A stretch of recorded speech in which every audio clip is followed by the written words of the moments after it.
When it comes to these document drops we've been getting these past couple of weeks, some of those FBI agents and some of their counsel were even getting liability insurance, and they were speaking about how they were terrified of being FOIA'd because of what would come out. So they even knew at the time. So given that, acknowledging that point, how far does this go? How far up does this go, I should say?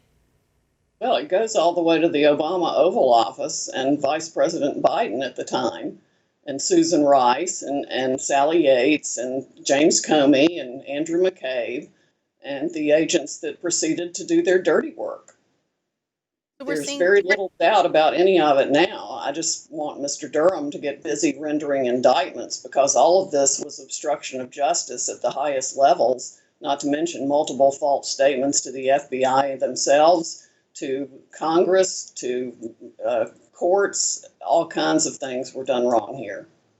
And so when it comes to this unmasking probe, we're hearing reports that there's not going to be any charges, and it's been closed silently now. Do you believe that all those officials, including the former Vice President Joe Biden, including Susan Rice and others, who unmasked the name of General Michael Flynn during that transition period, was that correct? Did they have any legal basis to do so, in your opinion? Well, yes and no. I don't know that unmasking itself is illegal. It depends on what is done with the information thereafter. So it could be that the people who did the unmasking, that fact pattern, if you will, is evidence in a conspiracy, but the unmasking itself is not a criminal act. Leaking the information that resulted from the unmasking, like leaking the transcript of the Kislyak call, would be a crime. But I don't think unmasking the name is. Now, did they do it way too much? Yes, and that's indicative of their whole plan and their conspiracy.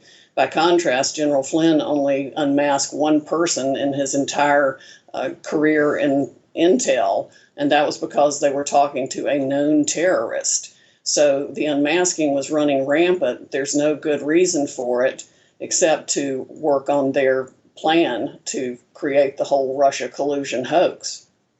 I was hoping I could get some clarification as well, because it's interesting to me with those Kislyak transcripts, as you were mentioning, it doesn't seem like General Michael Flynn even ever spoke about the sanctions, which is what the FBI claimed that he lied about. However, when he's speaking, Kislyak talks about it. However, Flynn very specifically is talking about the Russian diplomats and the expulsions, which is a separate issue from the sanctions. So what's going on there? Well, one of the things the special counsel and corrupt prosecutors do is conflate legal terms and thereby destroy the specific meaning that's needed to make sense out of it. So they conflated the legal sanctions with the expulsions and made it sound like he talked about something he didn't even talk about. It was just their way of making the smear bigger and wider and making conduct that was perfectly lawful sound illegal.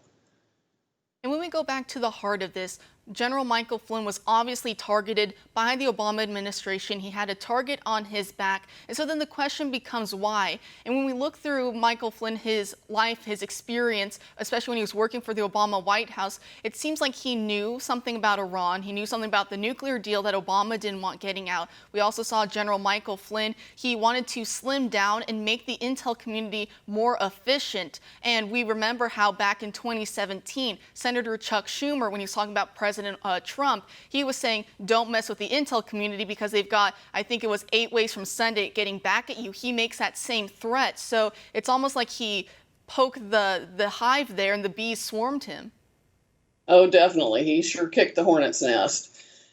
He knew everything that had gone on with the Iran deal. He was very outspoken about Obama's failure to recognize the importance and the rise of ISIS, if not his own funding and weaponizing of it.